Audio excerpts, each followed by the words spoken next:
Hello and welcome everybody to today's call on eIFU instructions. We have a number of fabulous speakers today. Alexia Lynch from AKRA TEAM, who is the lead of training, community, and engagement at AKRA TEAM, is going to introduce everyone, and I'm going to disappear. Bye.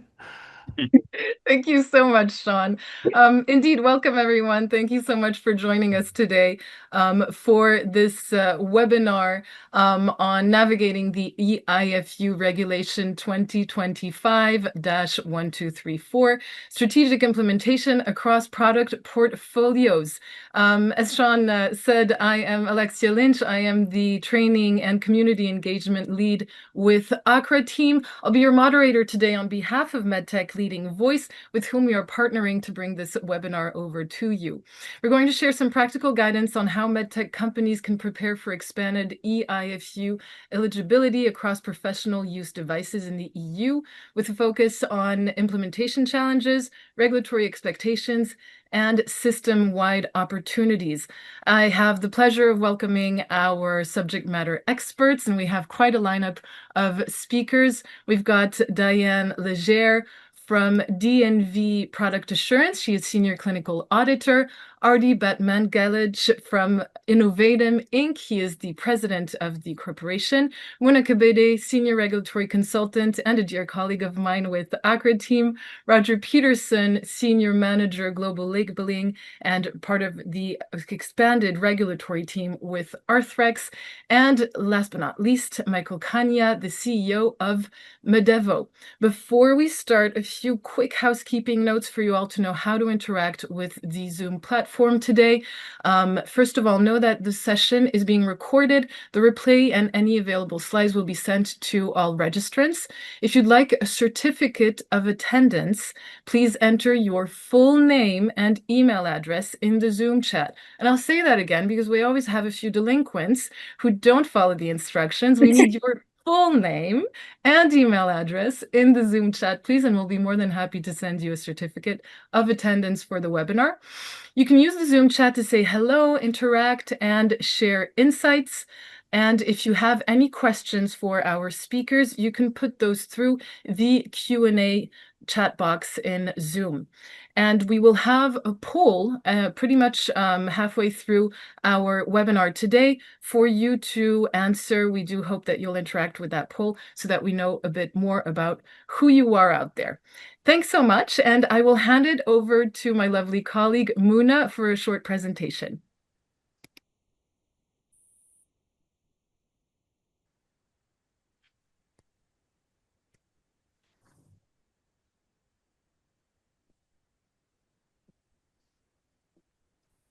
All right, I think I am online. You can see my screen. Perfect. Good morning and good afternoon, everyone. My name is Muna Kabede from AKRA TEAM, and I'm happy to welcome you to this webinar on navigating the eIFU Regulation 2025-1234. And today we will explore the key changes and practical implications for manufacturers and stakeholders in the medical device sector. And before we dive in, a quick disclaimer: this presentation is for educational purposes and not to replace the legal text of the legislation standards or guidance documents. So here's our agenda for today. Is for this portion of the webinar, which presents the regulatory background to set the stage. Our agenda for this portion would be to cover the development of the eIFU regulations, highlight what has changed and what remains constant, and highlight some implications for quality management systems and technical documentation. So regulating the eIFU began already during the MDD era, where in 2012, the regulation 207 to 2012 set rules for the provision of eIFUs for certain devices. And when in 2017, the EU MDR replaced the directives, the regulation had introduced the regulation had introduced the rules under GSPR 2013, 23.1F, which allows eIFUs to be provided electronically under certain conditions, which are set in the aforementioned regulation. And the regulation in 2021 was published, so regulation 2021/2226, and enforced in 2022, replacing the old regulation in order to adapt the rules to the EU MDR and to the technological developments as well. The most recent development took place in June of this year.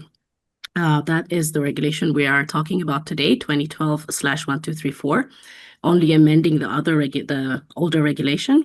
So while the majority of the existing provisions remain, the amendments introduced are highly significant. And this is mainly because the scope has been expanded now, encompassing all medical device manufacturers. And this marks a substantial shift in a number of aspects, not just the regulatory impact.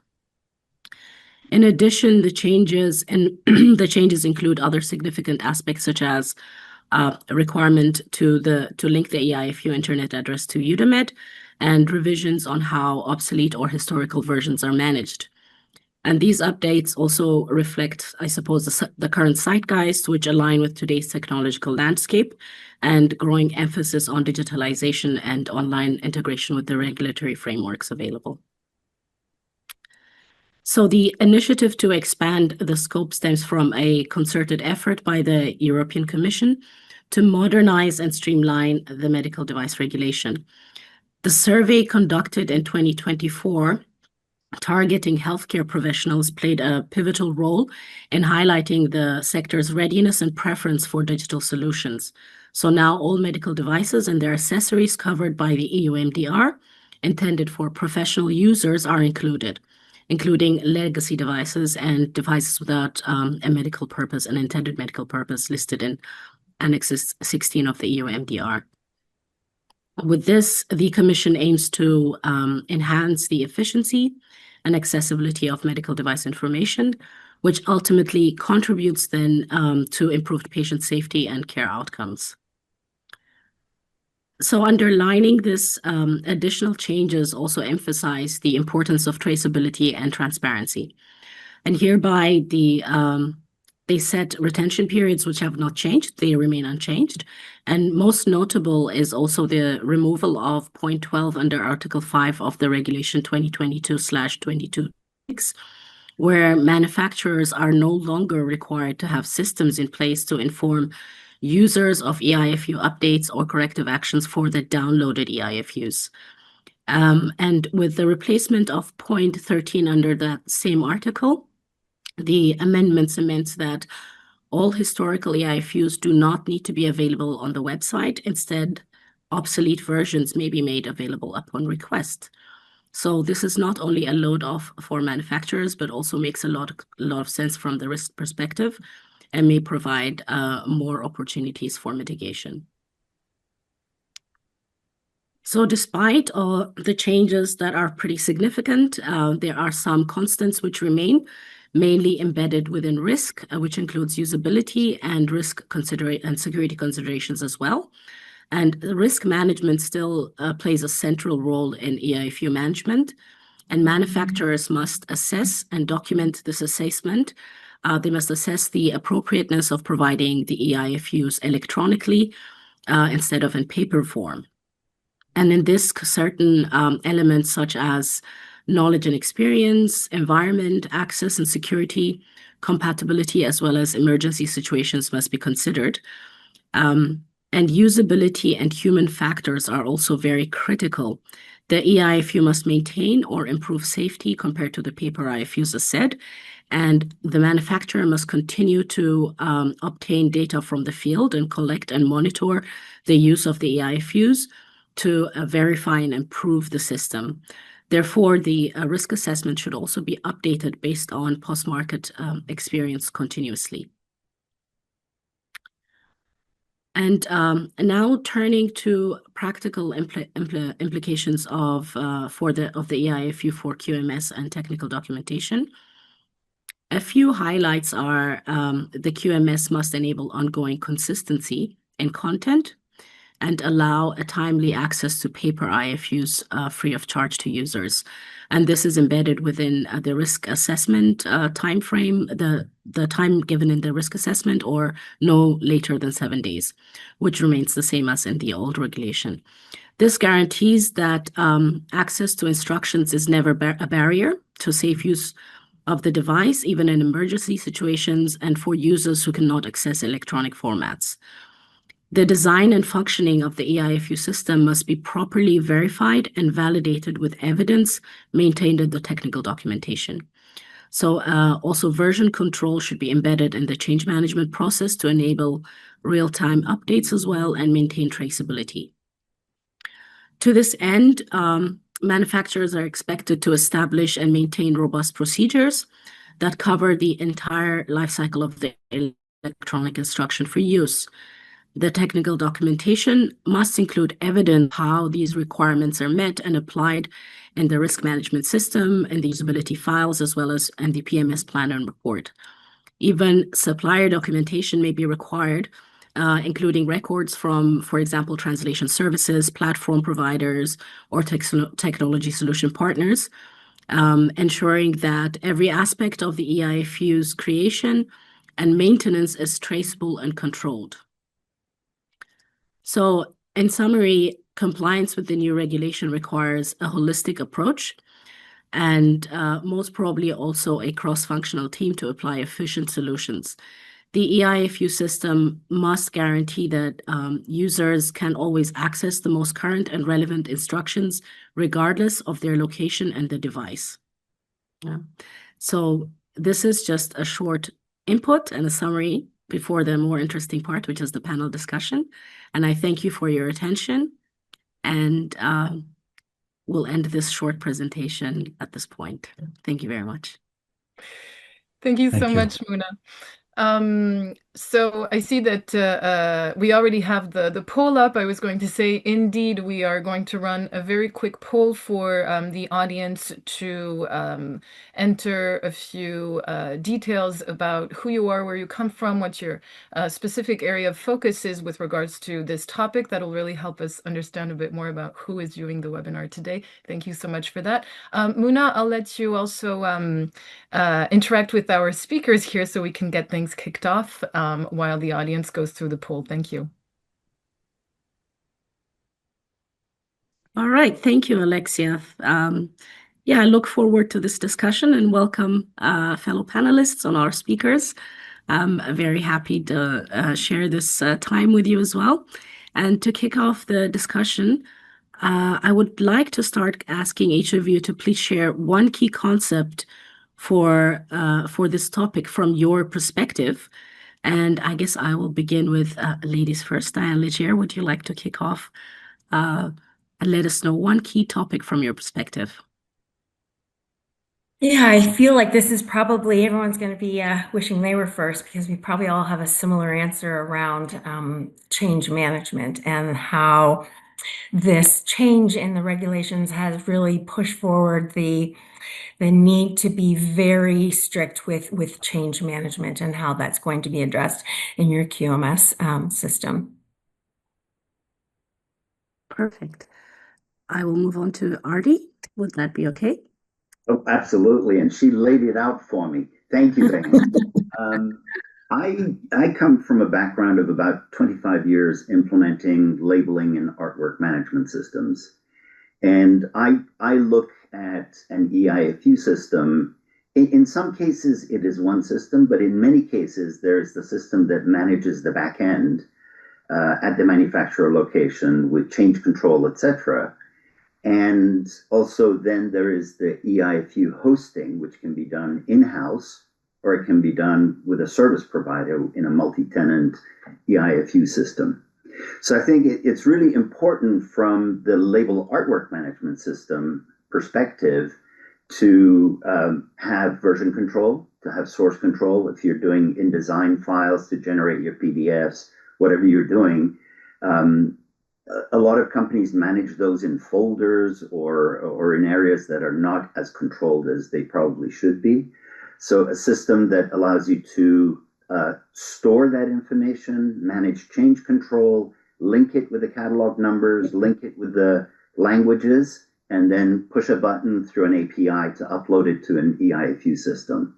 That's what we're working on. That's what we would advocate for companies to try and achieve as a goal.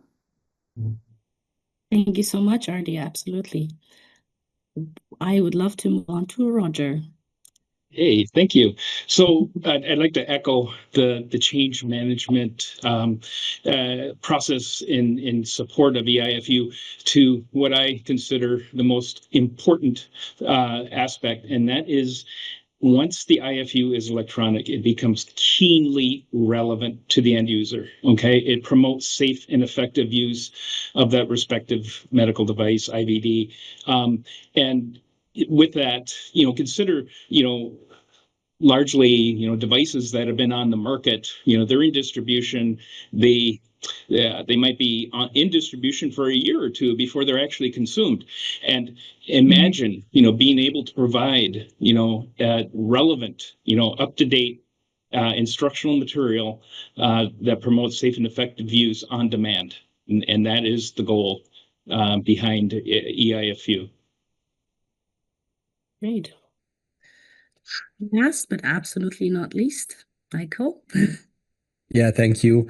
I like the change management aspect. I like the automation aspect that you were talking about, and I would like to bring another perspective to that whole topic, because when I'm thinking about eIFU, I'm absolutely not thinking about paper and PDFs, and I think that we should take a risk and look at options that we have from the technology perspective, what eIFU can become in the future. Talking about content pieces out of the technical documentation, nice traceability, directly pushed to the user when the user needs it. So that is my take on eIFU. Wonderful. Thank you so much. So I would, these are great inputs. So I see a change control, version control, and technology coming together, and automation. So I think this will probably take us through our discussion today. And I'd love to jump directly into the second question, which is going to be directed to our notified body panelists, Diane and Roger as well. So how does the elimination of the obligations that we just talked about during the presentation, so Article 512, the obligation to track and inform users who have downloaded the eIFU, and so not to update them on the corrective actions and other updates on the eIFU, and also the change in Article 5.13, the requirement to make all historical versions of the eIFU available on the website is no longer there, but rather providing obsolete versions upon request is allowed. So from your perspective, Diane, maybe we can start from the notified body perspective. How does this impact risk management files or post-market surveillance plans, and generally the manufacturer from a notified body perspective, the expectations? And maybe Roger, you can elaborate a little bit more from your side and your perspective on the solutions and implementation on this. I'll start with Diane. Okay, well, thank you for the question. I say the prior legislation of having tracking users was a good example of, I don't know if you've heard the term regulatory lasagna, coined by Eric, and I'm not going to pronounce his name correctly, Volbrecht at Axel Layers. But the layering did not necessarily fit when you think about the GDPR, and I always get those initials wrong, but I think I got it right this time. But when you look at what those requirements were and trying to layer them with the MDR, it was very challenging. But this now with the elimination has created a different sort of issues with trying to track, because it kind of made sense, right? If you were able to track them and you had an update, you were able to easily send them an update or a notification. So now we don't have that. So obviously eIFU brings its own set of risks that need to be addressed in the risk management documents. It needs to be managed in your PMS plans, addressed there. Maybe specific PMCF activities could be used to address how are these being implemented in clinical practice, because obviously it's not going to be the same across all. Yeah, really looking at how these eIFUs are addressed. I want to know how they're really being used in clinical practice, and that would require a very specific PMCF activity that I want to see. The other is really thinking about tracking the version control. So if you're having an on-site audit and there is maybe a new risk that was addressed, you need to be able to sort of temporarily show you opened a CAPA based on this, even though now you've addressed it here and you validated the change. So you really need to be able to show that sort of swim lane, if you will, of change. Thank you. Roger? Great response. So there's also the other aspect related to, manufacturers that have already hosted eIFU, okay? And with that, there's the utility of understanding who is accessing a particular IFU in a particular language, okay? That's a metric, post-market surveillance aspect, understanding, the use of that particular IFU.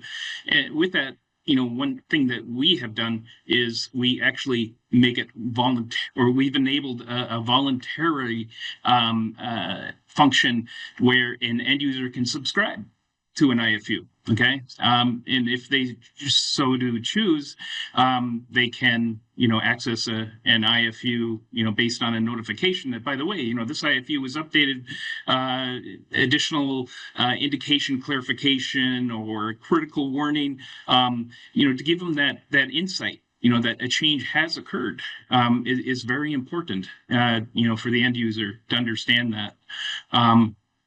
And that's a metric, from a post-market surveillance perspective. Perfect. Yeah. That's quite interesting. Actually, it's a very relevant topic for tracking for PMS. A question for Roger. It took significant technology to enable this notification concept, right? And because of GDPR, as Diane said, it couldn't be something that was done automatically. They always had to subscribe. So now that it's not a requirement, is it still a good function to have? Yes, it is. Take that away? It's good for two reasons. One, you're understanding where the IFU particularly is being accessed, okay, and in what language. Understanding, the use, and with that, when you have an IFU that has obtained numerous hits, like let's say in a particular language, maybe there's a nuance related to how it was translated. There's a particular misunderstanding, or they just have to really concentrate on the content. That is, to us, a flag that we need to revisit. Okay. Yeah, telemetry data is critical in terms of measuring use, identifying any issues that are kind of developing, the patterns, etc. I agree with you. So staying around that question, maybe this question is for you, Michael. Staying around that question, but the second part, for manufacturers who decide to keep all historical IFU versions available online, so no longer give the option to provide the obsolete versions upon request, but those that decide to keep all those historical versions online, what solutions or best practices can help ensure that users do not inadvertently refer or apply outdated IFUs, for example? It's honestly, it's really usability, how you are presenting the data or the PDFs to the end user.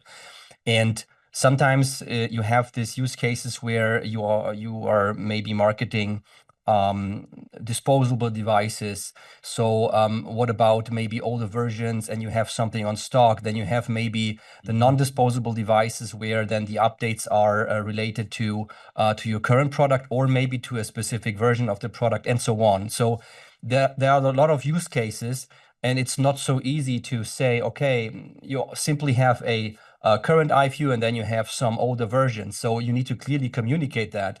And this is not always that easy. And what we found in developing our solutions is that when you are addressing that to the user clearly by user interface, that they are at a wrong version or not at the current version that is available, this is a great choice to do so. So to keep in mind user interface for the specific instruction for use I'm looking at, but also when you are browsing and searching for instruction for use, to have a clear, so the user can clearly distinguish between this is the current eIFU and this is maybe some history version, and also make that clear via red alert colors when they are visiting that eIFU.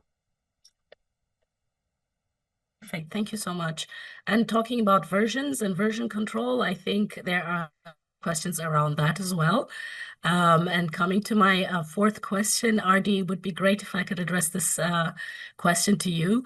What are the most current and scalable solutions, I'd say, available to ensure automated version control, real-time updates to users, and to ensure that the users always have the latest eIFU versions, basically, and also on top of that, for the relevant member state language where the device is placed on the market for. So I don't know, smart eIFUs, QR codes. No, absolutely. And I want to finish Michael's thought because he's spot on.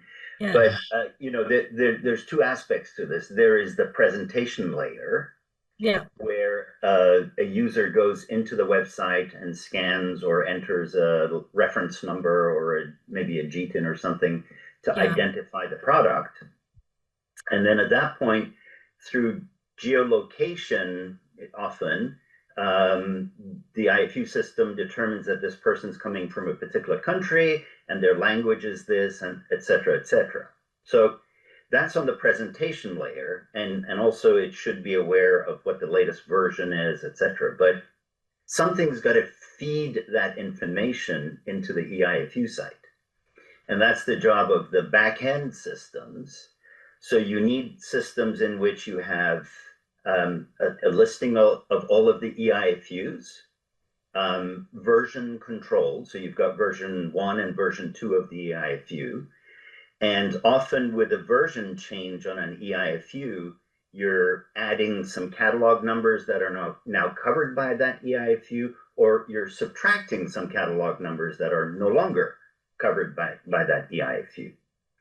And then that eIFU initially starts with an English language content, and then it goes through the translation company, and then all of the baby eIFUs come back for the various single or 1 or 2 languages. So now you've got assets, eIFU assets, sitting in your back-end systems. Now you've got to link them electronically in a very precise way to the catalog numbers that they cover, and the version of the catalog numbers that they cover, and all the languages, and then all of the countries that they support. So you create this infrastructure in the back end to be able to make those associations, and then you load them into the presentation layer, whether it's yours or a hosted solution, et cetera. And then, as Michael described, then the user gets that experience in a really pretty and useful user interaction. So the back-end systems are really critical in being able to manage all of that information. Yeah. And also, I suppose all of that management and for electronic management, solution management should be documented somehow in your quality management system, and also be provided as an audit trail when the notified body comes along. So how would you from a manufacturer's maybe perspective, establish these effective change management processes that maintain the audit trails for the eIFU content modifications as well? And maybe after that, Diane can jump in and say maybe what she would expect as well. Well, Or the let me alternative tee route it as well. up. There's that scary word validation, right? Everything has to be validated and controlled, audit trail, Part 11 compliance, et cetera, et cetera.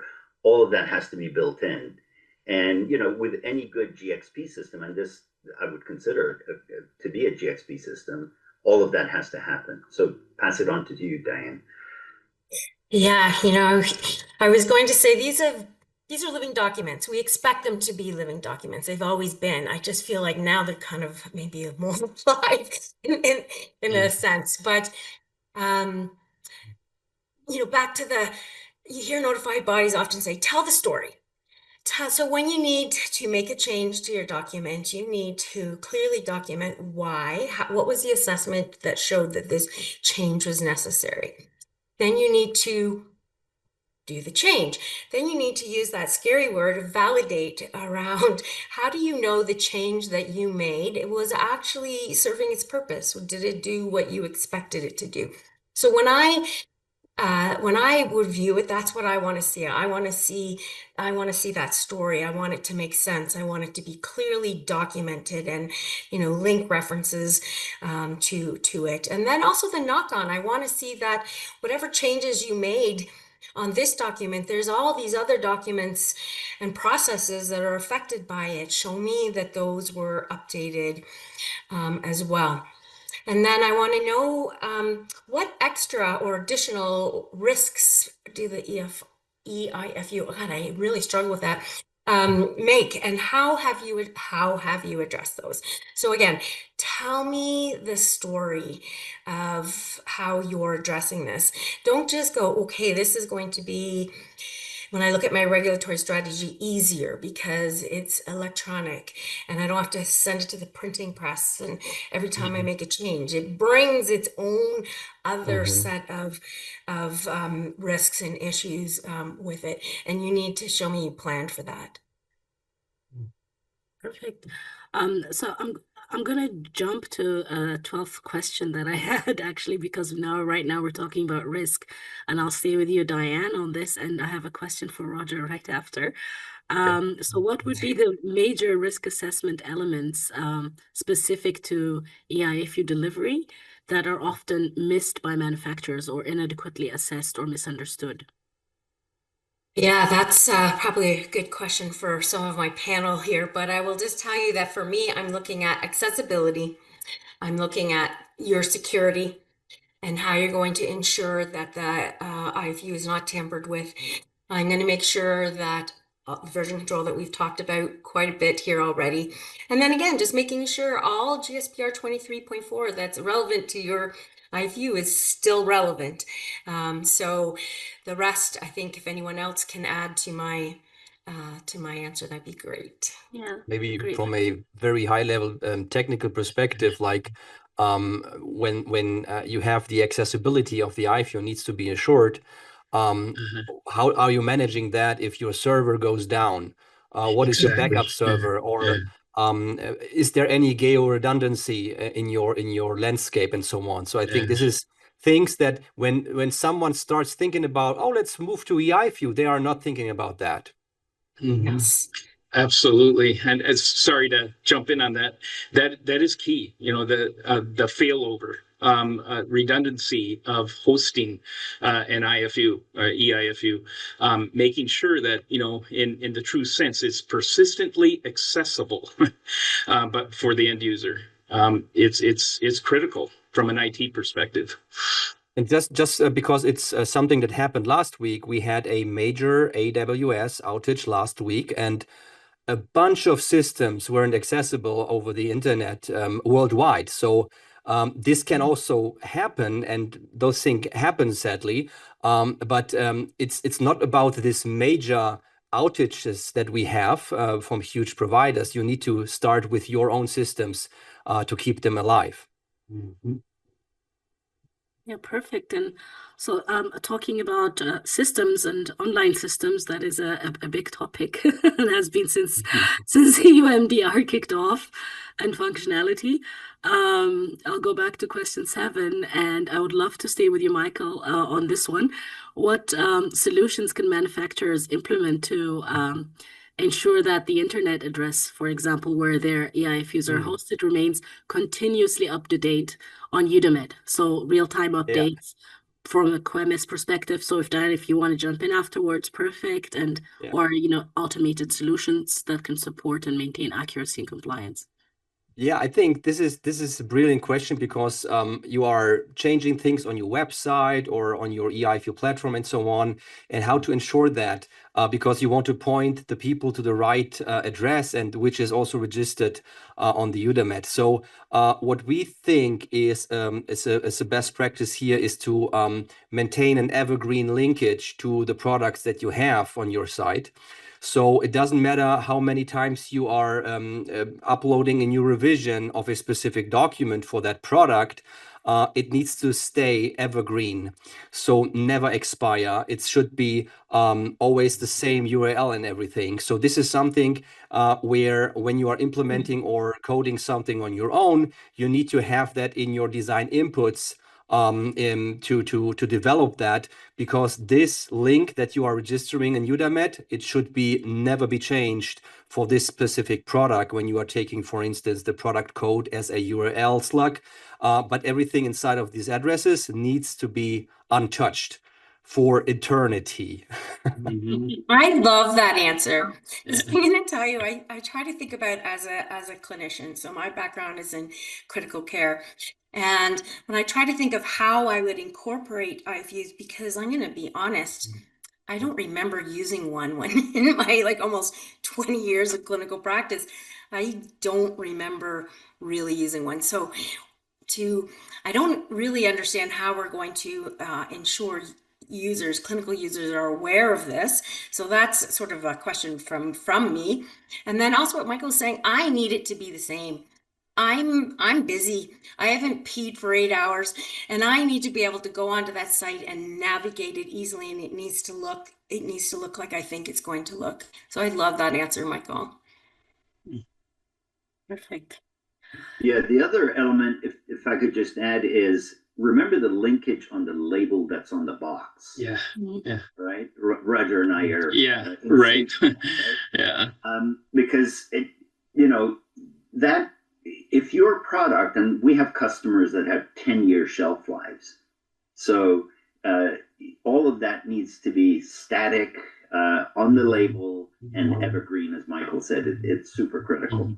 Yeah, it's to add to that, Artie, you allude to the URL and how it is concatenated as far as linking specifically to an IFU, and there's two really use cases. One is where you have a generic URL to a hosted service, and you train the end user to use a key code, catalog item number or a UDI-DI to access that IFU. Okay, that's probably the most preferred method, but there, depends on, a manufacturer's portfolio. Maybe you're a medical device manufacturer and you only have 25 to 100 items in your portfolio. You may choose to, your URL includes the key code, okay? But there too, you need to maintain that, constantly within your QMS, have processes in place to ensure that from a design assurance perspective, that's always on the label is key.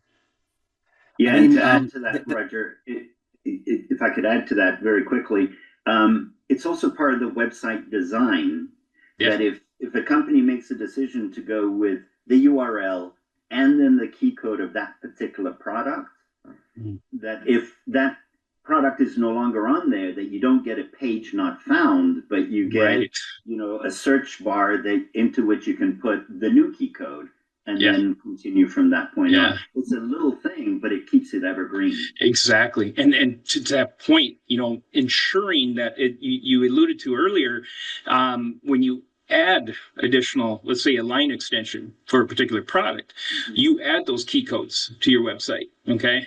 So that you don't have a situation where an end user types in the key code, nothing found.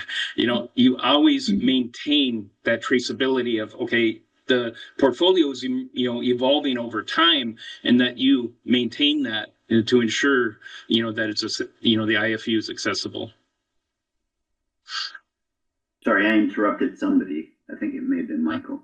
No, but this was perfect addition to that. So Would you like to continue, Michael, a little bit, because I think this is quite an important. It was just this I'm addition learning that so much from the technical. the idea about this 404 or search bar when there is a missing thing. So from the technical perspective, of course, it's possible to have a mapping of links. So if you decide to change something, you can forward the users and so on. But think about how large your portfolio is, and if you want to maintain additionally this new dimension of mapping for forward URLs and so on, this will be a mess, and also for the QM to maintain the documentation for that. Yeah, and I can imagine what implications this might have, maybe also for all of you, if the manufacturer is having a hybrid portfolio for both paper and electronic eIFUs. So during the transition period, is there any implications on that, or is that something simple to manage, or would you think that there's no impact? I can't wrap my head around that one. I think that there might be a very huge impact, because imagine if it's not QM controlled and you have something like, well, we stopped printing that, but there is no online eIFU, or the other way around. So I think that this is something that needs to be really, really good in a change process. Right. Absolutely. Yeah. Good point, Michael. The other thing too is there might be some utility actually in having a printed eIFU. Particularly depending on the device type, okay? What comes to mind is medical electrical equipment, okay? You have a surgical technician and a IT professional setting up a device, and sometimes there's some utility in that. That's the first thing they see, is some high-level instruction on how do they set it up, okay? How do they, configure a particular device? But then, as far as expanded instructions, of use and etc., you can enable on that printed construct a QR code that they can scan. And then that leads them to, okay, this is the eIFU for how to use it, to build that hierarchy for a particular device, some of those considerations, and maintain that in a very robust QMS process. If I could add to that, so the hybrid is not as much of a problem on the website, right? You scan for a country code and a reference number either shows up or doesn't show up. Where it's much more of a burden is in the packaging of the product, or in sending it to your distributor or end user. That's where it becomes really important. And I saw a question in the chat just popped up that said, who's got a list of what countries accept eIFUs and what countries don't? So that also factors into it. And what you need is, again, from my perspective, systems that say, I'm packaging this, and if you package for a certain destination, for a certain country, then having an awareness of whether eIFU is supported for the product or eIFU is supported for where it's going is going to be critical in terms of adding that additional single sheet eIFU or eIFU replacement. So it's in the back end that's really, really critical. Yeah. Already implemented basically in the packaging process and manufacturing process of the product. And I guess it starts with the order number and knowing where everything is going to go. Yeah, so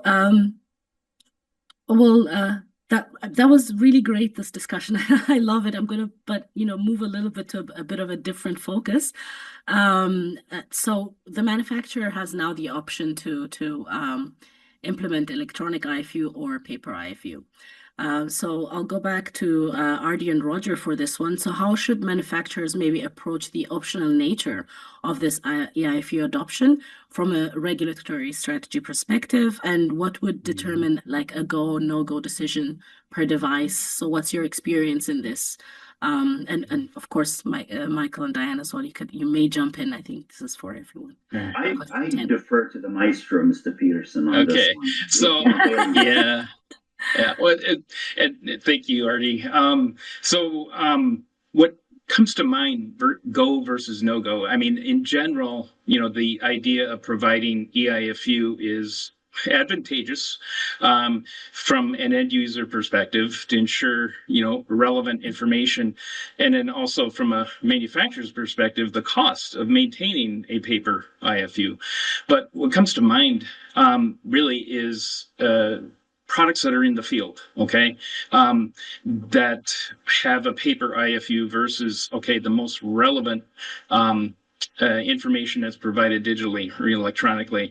And then the other use case is really comes near and dear to my heart, really, is the transition in certification. And you're moving from an MDD certified device to an EUMDR certified device, okay? And with that, you likely have additional content to meet very specific general safety performance requirements under EUMDR in an electronic IFU versus a paper IFU that's in a carton or box. And then what has to happen is that assessment of inventory, okay, that you have in your control. Do I rework that inventory, okay, to ensure that the eIFU is represented with the ISO 15223-1 graphical symbol, see electronic instructions for use, or do I simply, control where that product is distributed, and not move it into the European market for obvious reasons.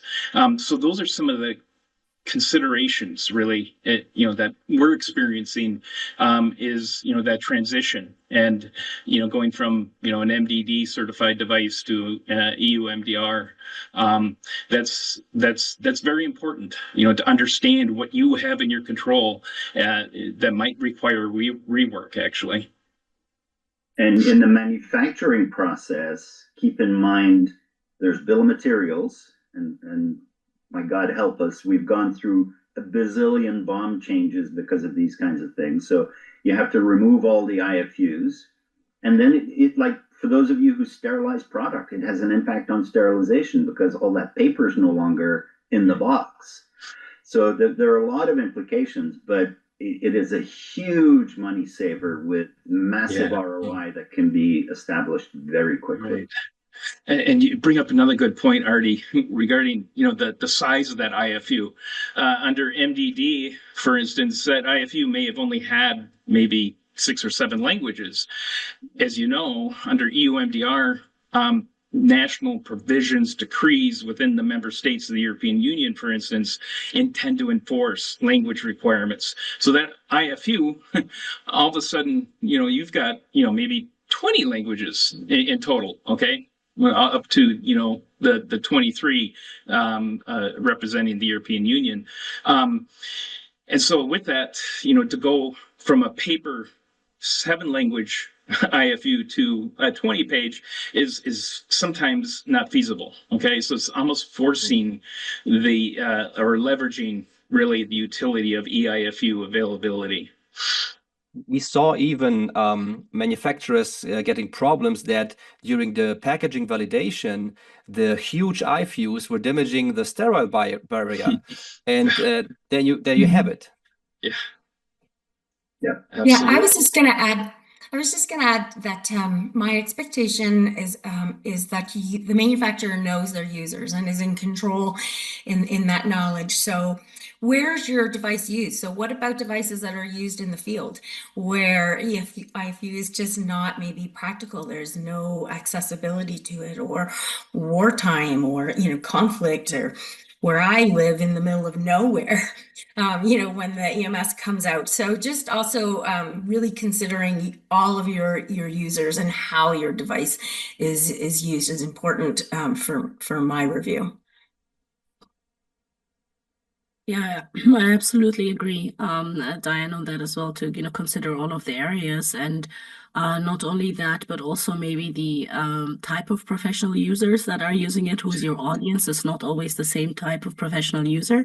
I think maybe Roger and Michael and I can also talk a little bit more on this topic. So I think it's question 16.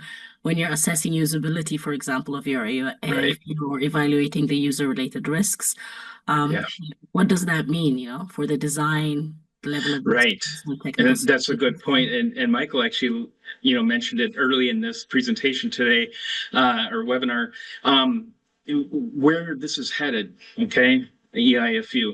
And with that, we need to look at the user lens, okay? And what that means is the particular user that needs that information in a particular IFU. They may not need all of it, but let's say you're a sterilization technician, okay, and you have a non-sterile device that needs to be processed, okay. You're laser focused on, I want sterility information. I want to know how to sterilize this, okay. Imagine in the future where we can provide that specifically, on demand to that particular user based on their need, okay, digitally. And, to have that topic content delivered directly to that particular user in any point in time. Roger, I can really relate to that, and also Diane, your story about your past as you were working in the field. And I mean, what is the reality? You are not using eIFUs for maybe a decade, or I don't know how long, but when you want to use it, you really need to. And in that special case, imagine the user opening your eIFU portal, and then you have like this PDF format with a lot of languages, and the user goes like pinch and zoom and pinch and zoom. It's really not good. We need to make sure that the user gets this information, as Roger said, that on point. And that's why I am a strong advocate of non-paper or non-PDF based eIFUs for the future. Right. Yeah. Yeah, and that is where that's a good point. Yeah. Yeah, I was gonna say, if you're right. If I opened one, I needed it emergently. I needed to get to the point that I needed quickly, and so I don't want to have to scroll through. So that being able to put a search term in and get what I need immediately is super important. And I mean, to be honest, eIFUs were always created more for legal purposes than the user. And so I see this as a great opportunity to really look at, what do our users need? How can this be a tool that's actually helpful and used? Yes. Yeah, I don't disagree. And I think, Michael, it is the future, and Roger's working on projects like that. But even today, as a short-term solution, many companies have single language IFUs. So it really is just 1 or 2 pages specifically for that language or for those sets of languages. So there is an intermediate, but I do agree that the future is probably fully digital. Yeah. So, it's important. We were talking about, the digital aspect and the paper IFUs or PDF IFUs, but I see in the regulation as well, maybe Diane, you can address this as well, that it's required to see what foreseeable medical emergency situations would require the availability of information in paper form. And from a clinical maybe perspective as well, and in your experience, what type of devices or situations are typically involved in these scenarios? And what do manufacturers often overlook or underestimate in their risk assessment to this respect? So yeah, so I alluded to it earlier around when you think about services that go into the field, anything that would be in, when you call EMS, and anything that's sort of housed in there. So, DFib, ECG monitoring, anything like that is used in the field would be challenging to think that you could always access an electronic anything, to be honest. So anything like that. Talking about sort of emerging, Michael's point, it reminded me when I was working at Great Brompton and Royal Brompton, sorry, in London, and I was working on an ECMO machine, so extra like heart-lung machine, but in the unit, and the bridge pulled off. And I was training, and my senior person totally disagreed with how I should manage this. And we were literally discussing this while blood's flowing everywhere, and having an electronic version we could just go in and bridge fell off. Some term that would be appropriate that, in our usability training, testing we thought about, and we could have not drained the blood bank. We could have served that patient better. So, having that in paper format would be challenging. I know that was part of your question. We would never go there. But back to a prior discussion on that would have been exceptionally useful. That would bring eIFU to the fore in clinical practice, if you will, where it has extreme usefulness. Back to the just to summarize for your prior question, is anywhere where you just don't have accessibility and you have devices that are used in the field. Okay, thank you very much. I think it's about time for us to conclude. I would love to hear more about this, really, especially regarding the trends that we anticipate in the future and the solutions. I'm not really the tech head, I'd say. So regulatory and clinical and very much stuck with the human biology part of things. But this has been really interesting for me. Thank you so much. I'm sure our listeners have got way more interesting questions as well, inspired by this as well, I hope. And I'll give over to Alexia Lynch. Thank you very much, all of you. And indeed, thank you all, because this has been a very, very interesting and dynamic conversation. I know that I've already taken a lot out of it. Thank you. Indeed, we have questions that have come through the Q&A box. We have too many to take in the short 5 minutes that we have here, but we'll do our best to perhaps reply to those that are left unaddressed in the live setting over a PDF post webinar. We'll do our best with that. But to look real quick at some of the questions that we have here, and this, I'm going to make you repeat a little bit of some of the content you've already gone through, but we had a number of questions that, if I bring them together, basically look at when a company does want to move into eIFUs, does that company need to get approval from the notified body before implementation? And is that move from traditional to electronic eIFUs considered a significant change? Can we just clarify that? Because we had a number of questions come through focusing on that single point. Yeah, that's a really good question. A priori approval, no. I mean, it's still GSPR 23.4. All those requirements still need to be met. If you have any changes when you go, any significant changes that you're adding, then unless you're just replicating your eIFU, I would say no for significant change. If you're adding anything, which my guess is you probably are, then I would say check with your notified body. There probably is a significant change. And I don't know if anyone else has this experience already or thoughts. Well, one thing that this is Roger, that's helpful from a notified body conformity assessment perspective is within your technical documentation to have a checklist of the languages and the intent that you're going to provide that IFU digitally, or electronically, and list the languages, because they like to see that. Is our experience. Perfect. Thank you so much. Moving on, just to touch on GSPR 23.1, if you only, the question here from our participant is, if you want to only provide a paper copy of an IFU with the device, but your company does have a website, is it mandatory for you to provide the eIFU instead? Oh, those are two things. I mean, we have the eIFU, And then this is referring to the GSPRs, where it says that if you have a website and you have an eIFU, then please make it also available there. And I think that the majority idea about that is that you need to also present that on your website then. I heard also voices from a couple of people that say, okay, we don't read that like that. And I think it's at the end of the day then the decision of your notified body. Our clients all have their eIFUs on the website for this reason. So this is what I can say from the field. Okay, thank you so much.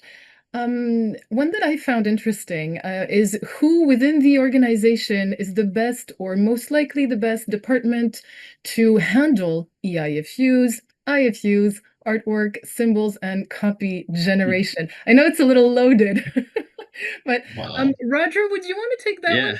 Sure. And the first thought that comes to mind is it is a collaborative effort. Okay.